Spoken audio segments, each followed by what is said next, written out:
हे प्रभु हे हरि राम कृष्ण जगन्नाथ प्रेमानंद।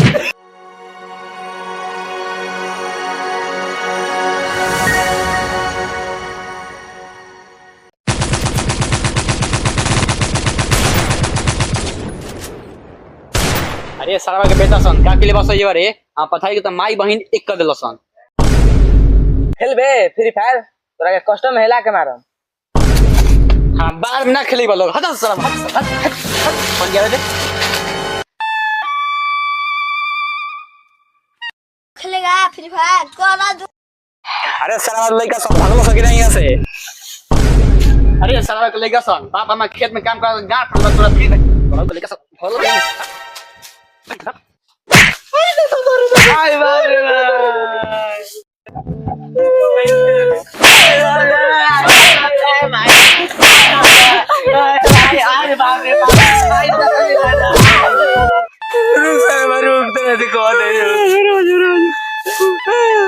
अभी तेरे भैया से कहोगे फोन से कान करवा दे मारे तेरा बबुआ सराऊ अपन भैया से कह के हमर बाड़ू खा लिया।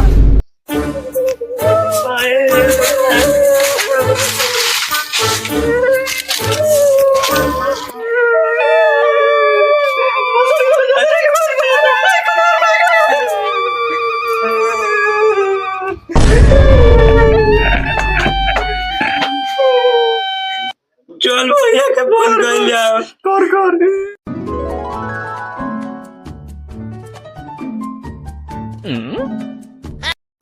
भैया हो भैया भैया हो भैया भैया हो भैया भैया हो भैया चुप काहे ना करे बड़े रे सरवा काहे चिल्लाते शांत नहीं साला हुए ओटे झगड़वे के लइका बिगड़वा बड़ी मार मारले बा भैया हो आओ जल्दी भैया आओ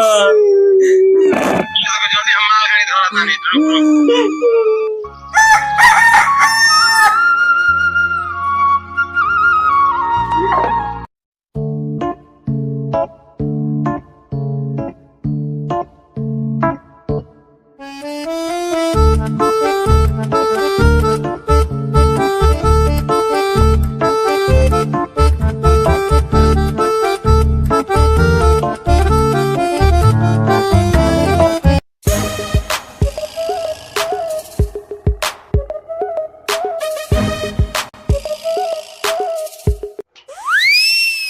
भैया अरे भैया बाहर से आ गइल।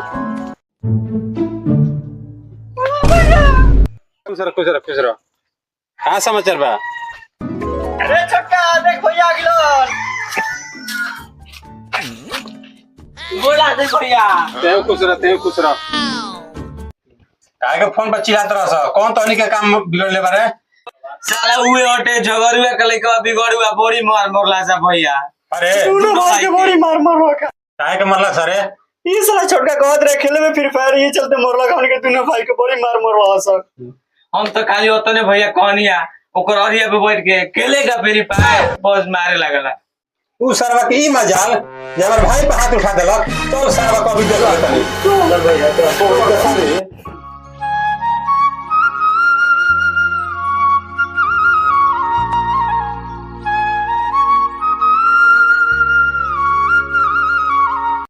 का रे सरवा कबे से खरियानी छिलत हमार गांड के बार छिलत ते एने से ओने घूमत रे।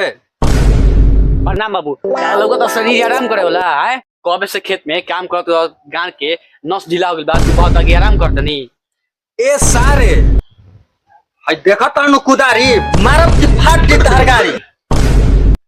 एक बात सुन ल हम काम करबो ना करबे काहे रे काहे ना करबे बिचारावा के दोनों भाई के बहुत मार मार के आवत बनी अभी। तोरा मालूम बानू को बहुत बदमाश होन स ऊपर से पैसा कौड़ी वाला बाणन स अइहन स त मार के गोनिया फाड़ दियन स।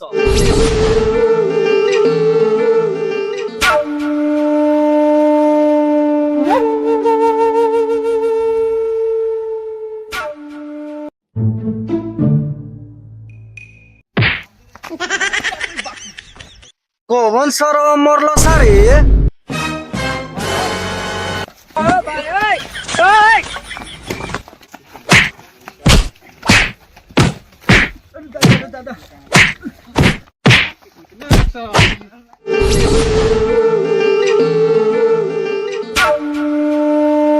रे जी सरपंच जी का कहतनी रे तोरा कॉले रहने कोई बागान के सारा सागवान छटा दे के त कबली छटाइल का है ना। जी सरपंच जी आज छटा दी सब सरपंच जी।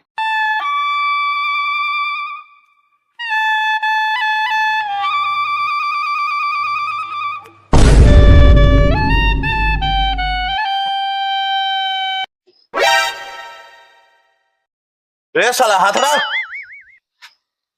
रे साला तूने के का काम बहुए।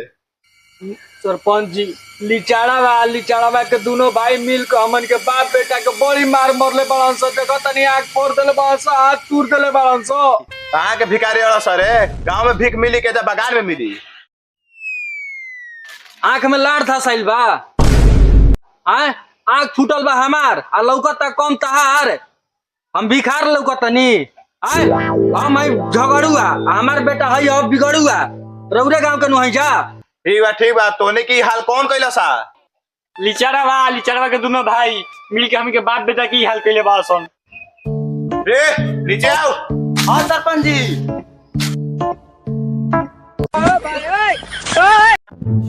हाँ सरपंच जी लिचाड़ा के दोनों भाई के बुला के लाओ। बुला के लाओ। A few moments later. बुला के ला सरपंच जी कनी के। आओ लगाओ। का सरपंच जी का काम बा बोली। तोने के तीनों मिल के दोनों के काहेला मरला ना सन। सरपंच जी हमार भाई पर हाथ उठा दी हमने के छोड़ देम जा बोटी बोटी काट देम दोनों के बाप बेटन के सरवन के। देखी सरपंच जी अभी रउआ सामने कितना ताव से बतिया होता बताई तो ऐसे बोले के चाहिए करा। अरे सरवान हमारे बोर भाई के सामने तू ऊंचा आवाज में बोल देले मार के फाड़ देन तोरा।